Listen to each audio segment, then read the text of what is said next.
Hi കൂട്ടുകാരെ, എല്ലാവർക്കും ചെമ്പരത്തിയുടെ മറ്റൊരു മനോഹരമായ എപ്പിസോഡ് റിവ്യൂയിലേക്ക് സ്വാഗതം. ആനന്ദ് പറയുകയാണ്, ഒരു വലിയ സന്തോഷത്തിൽ നിന്ന് ഇങ്ങനെ ഒരു പൊട്ടിത്തെറിയിലേക്ക് പെട്ടെന്ന് എത്തുമെന്ന് ഞാൻ തീരെ പ്രതീക്ഷിച്ചില്ല. പക്ഷേ പറയേണ്ടതൊക്കെ പറയേണ്ട സമയത്ത് തന്നെ പറഞ്ഞില്ലെങ്കിൽ പിന്നെ മനുഷ്യനായി ജനിക്കുന്നതിൽ എന്തർത്ഥം? അഖില ചോദിക്കുകയാണ്, എന്താ നിനക്ക് പറയാനുള്ളത്? കല്യാണിയുടെ കഴുത്തിൽ ഞാൻ താലി കെട്ടിയത് തൃച്ചംബരത്തെ അടുക്കളക്കാരിയാക്കാനല്ല, എന്റെ ഭാര്യയായി ജീവിക്കാനാണ്. അത് ഞാൻ തെളിയിച്ചു തരികയും ചെയ്തു. ഇനിയും അങ്ങനെ തന്നെ ജീവിക്കും. തോൽപ്പിക്കാനും അപമാനിക്കാനും ശ്രമിച്ചാൽ കീഴടങ്ങുന്നവനല്ല തൃച്ചംബരത്ത് ആനന്ദകൃഷ്ണൻ. അതൊരിക്കൽ കൂടി മനസ്സിലാക്കിക്കോ.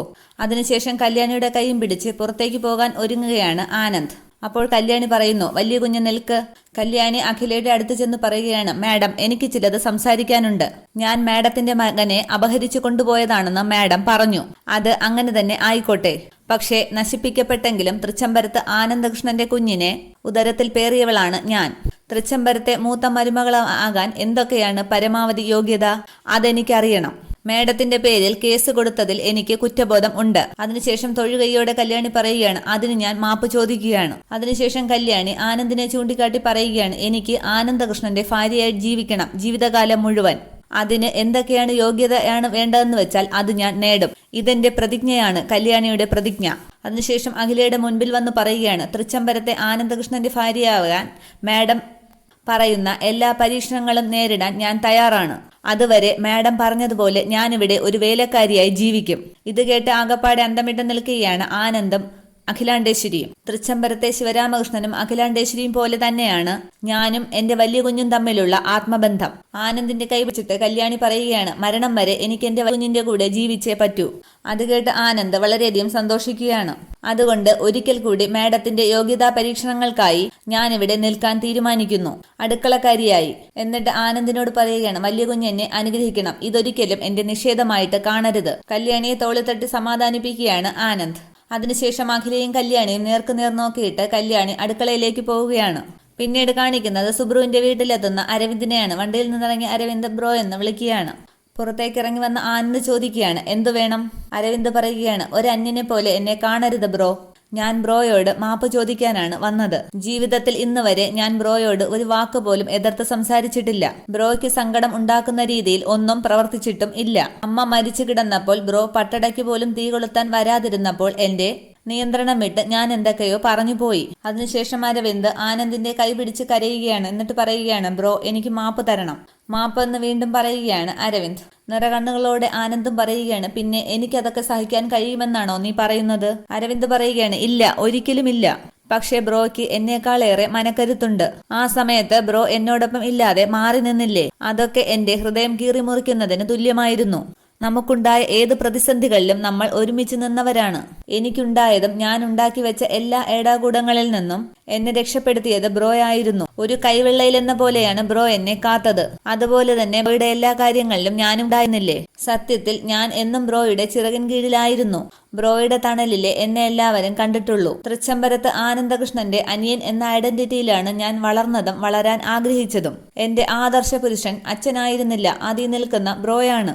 ഞാൻ നമ്മുടെ അമ്മയോട് വഴക്കിട്ടിട്ടുണ്ടെങ്കിൽ അത് എന്നും ഈ ബ്രോയ്ക്ക് വേണ്ടി ആയിരുന്നു. ബ്രോയുടെ സ്നേഹമില്ലാതെ ബ്രോയോട് പിണങ്ങി എനിക്ക് ജീവിക്കാൻ ആകില്ല. അതിലും ഭേദം മരണമാണ്. ഇന്ന് അമ്മ നമ്മൾ രണ്ടുപേരെയും ചേർത്ത് പിടിച്ചപ്പോൾ എല്ലാ പിണക്കങ്ങളും അവസാനിച്ചു എന്ന് കരുതിയതാണ്. ഇങ്ങനെ ഒരു ക്ഷമാപണം അവിടെ വെച്ച് ചെയ്യണമെന്ന് ഞാൻ കരുതിയതാണ്. പക്ഷെ അപ്പോഴേക്കും ബ്രോ ഇങ്ങോട്ട് പോന്നു. ആനന്ദ് പറയുകയാണ്, അത് അമ്മയുടെ കാര്യത്തിൽ ഉണ്ടായ തെറ്റിദ്ധാരണയാണ് എന്നെയും നിന്നെയും മാനസികമായി അകറ്റിയത്. ഒരർത്ഥത്തിൽ അത് തെറ്റായ ധാരണകൾ ആയിരുന്നില്ല. രാജരാജേശ്വരിയെ നമുക്ക് തിരിച്ചറിയാൻ കഴിഞ്ഞില്ല എന്നതാണ് സത്യം. എനിക്ക് രണ്ടുപേരെയായിരുന്നു വിശ്വസിക്കുകയും അവിശ്വസിക്കുകയും ചെയ്യേണ്ടിയിരുന്നത്. ഒരു ഭാഗത്ത് കല്യാണി, മറുഭാഗത്ത് അമ്മ. ആരാണ് ശരി, ഏതാണ് ശരി എന്നുള്ളൊരു കൺഫ്യൂഷൻ, ചില്ലറ മാനസിക സമ്മർദ്ദങ്ങളല്ല എനിക്ക് ഉണ്ടാക്കി തന്നത്. അന്നേരം അരവിന്ദിന്റെ കണ്ണുകൾ നിറഞ്ഞൊഴുകുകയാണ്. ആനന്ദ് പറയുകയാണ്, അമ്മ മടങ്ങി വന്നപ്പോൾ എല്ലാം അവസാനിച്ചു എന്നറിഞ്ഞ അതേ സന്തോഷത്തിൽ പുതിയ പരീക്ഷണങ്ങൾ ഉയർന്നു വന്നു. കല്യാണി എടുത്ത തീരുമാനം ശരിയാണോ തെറ്റാണോ എന്ന് എനിക്കറിയില്ല. പക്ഷേ ഒന്നെനിക്കറിയാം, അമ്മയുടെ മനസ്സിൽ കല്യാണിയെ ഒഴിവാക്കണം എന്ന ഒരൊറ്റ ചിന്ത മാത്രമേ ഉള്ളൂ. അമ്മയുടെ മൂത്ത മരുമകളാകാൻ ഇനി എന്തു യോഗ്യതാ പരീക്ഷണമാണെന്ന് അറിയില്ല. അങ്ങനെയൊക്കെയുള്ള ആത്മസംഘർഷത്തിലാണ് ഞാനിപ്പോൾ. എന്നിട്ട് അരവിന്ദിനെ പിടിച്ച് പറയുകയാണ്, എനിക്ക് നിന്നോട് പറയാൻ ഒന്നു മാത്രമേ ഉള്ളൂ. ഒരു നിമിഷം പോലും നിന്നെ ഞാൻ മനസ്സുകൊണ്ട് വെറുത്തിട്ടില്ല. എനിക്കതിന് കഴിയുമെന്ന് തോന്നുന്നുണ്ടോ നിനക്ക്? നിന്റെ ബ്രോയല്ലേടാ ഞാൻ. അന്നേരം സന്തോഷത്തോടുകൂടി അരവിന്ദും ആനന്ദും കെട്ടിപ്പിടിക്കുകയാണ്. കണ്ണു തുടച്ചതിനു ശേഷം അരവിന്ദ് പറയുകയാണ്, അതെ ബ്രോ, ഒരു ചലഞ്ച് ഏറ്റെടുത്ത് ഏട്ടത്തി അവിടെ അടുക്കളക്കാരിയായിട്ട് നിൽക്കുമ്പോൾ ബ്രോയും അവിടെ ഉണ്ടാവണം. അത് ഏട്ടത്തിക്ക് ഒരു ആശ്വാസം മാത്രമല്ല, അതൊരു വലിയ ധൈര്യം കൂടി ആയിരിക്കും ബ്രോ. അതുകൊണ്ട് ബ്രോ എങ്ങോട്ട് മടങ്ങി വരണം. നമ്മൾ ഒരുമിച്ച് നിന്നാൽ എല്ലാ പ്രതിസന്ധികളും മാറും, നമ്മളെല്ലാം കൊണ്ടും മറക്കും. ആനന്ദ് പറയുകയാണ്, ഏതായാലും നീ അങ്ങോട്ട് ചെല്ല്, എനിക്കിവിടെ കുറച്ച് കാര്യങ്ങൾ അറേഞ്ച് ചെയ്യാനുണ്ട്. അനിയൻകുട്ടന്റെ സുരക്ഷിതത്വം, അതിനുള്ള തയ്യാറെടുപ്പുകൾ ചെയ്യണം. സുബ്രുവിനെപ്പോഴും അവന്റെ പിന്നാലെ നടക്കാൻ പറ്റില്ലല്ലോ. എല്ലാം ഒന്ന് ഓർഡർ ആക്കിയിട്ട് ഞാൻ വരാം, നീ ചെല്ല്. ആ ശരി ബ്രോ, ഞാൻ വിളിക്കാം എന്നും പറഞ്ഞ് അരവിന്ദ് പോവുകയാണ്. അതിനുശേഷം കാണിക്കുന്നത് ഫോൺ ചെയ്യുന്ന പ്രിയങ്കയാണ്. പ്രിയങ്ക ഫോൺ ചെയ്യുകയാണ്. ആ എന്നിട്ട്? ഓ, എല്ലാവരും എങ്ങനെ? ഓഹോ, അല്ല പ്രതികരണം? ഓ അത് ശരി. അപ്പോഴേക്കും ശ്രീനിയും ഗംഗയും കാറിൽ അവിടത്തേക്ക് വരികയാണ്. വീണ്ടും പ്രിയങ്ക പറയുകയാണ്, അപ്പോൾ അവിടെ തന്നെ? ശരി ശരി, അങ്ങനെയാണ് കാര്യങ്ങൾ. ഓക്കെ വരട്ടെ, പിന്നെ വിളിക്കാം എന്ന് പറഞ്ഞ് ഫോൺ കട്ട് ചെയ്യുകയാണ് പ്രിയങ്ക. ഗംഗ വന്ന് പ്രിയങ്കയെന്ന് വിളിക്കുകയാണ്. അപ്പോൾ പ്രിയങ്ക ചോദിക്കുന്നു, എന്താ നിങ്ങൾ രണ്ടുപേരുടെയും മുഖത്ത് ഒരു പരിഭ്രമം പോലെ? കാര്യങ്ങൾ അറിഞ്ഞോ? തൃച്ചംബരത്ത് അഖില തിരിച്ചെത്തിയിരിക്കുന്നു. ഞാൻ അറിഞ്ഞു. വിലാസിനി ആന്റി ആയിരുന്നു ഇപ്പോൾ ഫോണിൽ. എല്ലാ കാര്യങ്ങളും വിശദമായി വിലാസിനി ആന്റി എന്നോട് പറഞ്ഞു. ശ്രീനി പറയുകയാണ്, രാജരാജേശ്വരിയുടെ അമ്മയെ വരെ അഖില കണ്ടെത്തി പോലീസിൽ ഏൽപ്പിച്ചിരിക്കുകയാണ്.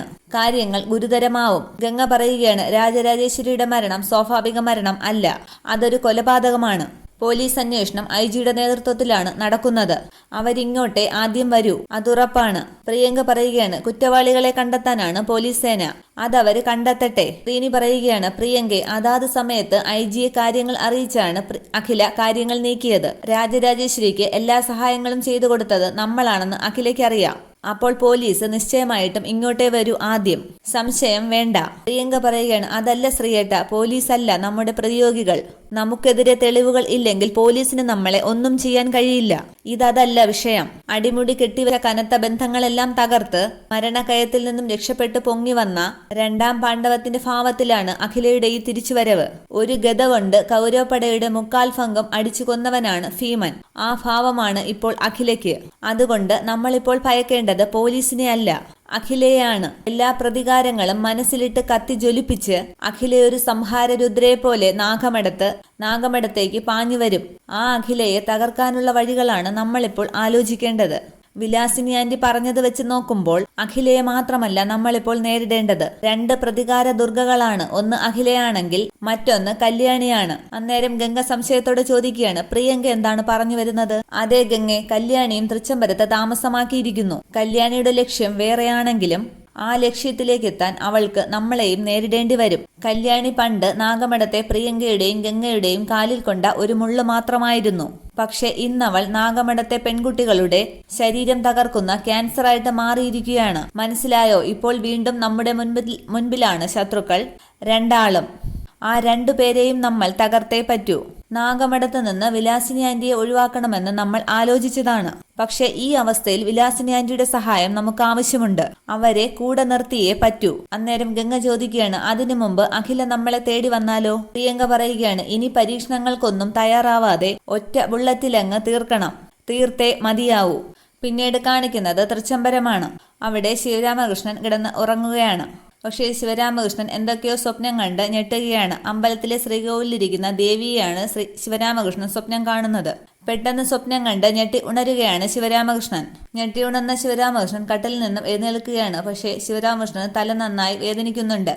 അന്നേരം ശിവരാമകൃഷ്ണന്റെ ഓർമ്മകൾ കടന്നു പോവുകയാണ്. ഐജി തൃച്ചംബരത്ത് വന്ന് പറഞ്ഞ കാര്യങ്ങൾ ശിവരാമകൃഷ്ണൻ ആലോചിക്കുകയാണ്. അഖിലയെ അന്വേഷണ സംഘത്തിന് ഒരു ബോഡി കണ്ടെത്തിയിട്ടുണ്ട്, അത് അഖിലയുടേതാണ് എന്നൊക്കെ പറയുന്നതൊക്കെ ശിവരാമകൃഷ്ണൻ ആലോചിക്കുകയാണ്. അതിനുശേഷം ബോഡി തൃച്ചംബരത്ത് കൊണ്ടുവരുന്നതും ഒക്കെയുള്ള കാര്യങ്ങൾ ശിവരാമകൃഷ്ണന്റെ മനസ്സിലൂടെ കടന്നു പോവുകയാണ്. അഖില എന്ന് വിളിച്ചു കരഞ്ഞപ്പോൾ ശിവരാമകൃഷ്ണന് വെള്ളം ദാഹിക്കുകയാണ്. പെട്ടെന്ന് ശിവരാമകൃഷ്ണൻ ജഗ്ഗിലിരുന്ന വെള്ളം ഒഴിച്ചു കുടിച്ചതിന് ശേഷം സെറ്റിയിൽ ഇരിക്കുകയാണ്. വീണ്ടും ശിവരാമകൃഷ്ണൻ അന്നേരം അവിടെ നടന്ന കാര്യങ്ങൾ ആലോചിക്കുകയാണ്. അഖില പിന്നീട് തൃച്ചംബരത്തേക്ക് വന്നതും കാര്യങ്ങളൊക്കെ വിശദമായി പറഞ്ഞതുമൊക്കെ ശിവരാമകൃഷ്ണൻ ആലോചിക്കുന്നു. ആ ആലോചനയിൽ ശിവരാമകൃഷ്ണൻ സന്തോഷിക്കുകയാണ്. അതിനുശേഷം അഖില എന്ന് വിളിച്ച് മുറിയൊക്കെ പരിശോധിക്കുകയാണ് ശിവരാമകൃഷ്ണൻ. അന്നേരം അഖിലാണ്ടേശ്വരി രാജരാജേശ്വരി ദയിപ്പിച്ച സ്ഥലത്ത് നിൽക്കുകയാണ്. അവിടെ നിന്ന് കണ്ണടച്ച് എന്തോ പ്രാർത്ഥിക്കുകയാണ് അഖില. അവിടേക്ക് ശിവരാമകൃഷ്ണൻ വരികയാണ്. അഖില എന്ന് തട്ടിവിളിക്കുകയാണ് ശിവരാമകൃഷ്ണൻ. അന്നേരം അഖിലാണ്ടേശ്വരിയുടെ കണ്ണുകൾ നിറഞ്ഞൊഴുകുകയാണ്. ഇത്രയുമാണ് ഇന്നത്തെ എപ്പിസോഡ് വിശേഷങ്ങൾ. Okay, thank you.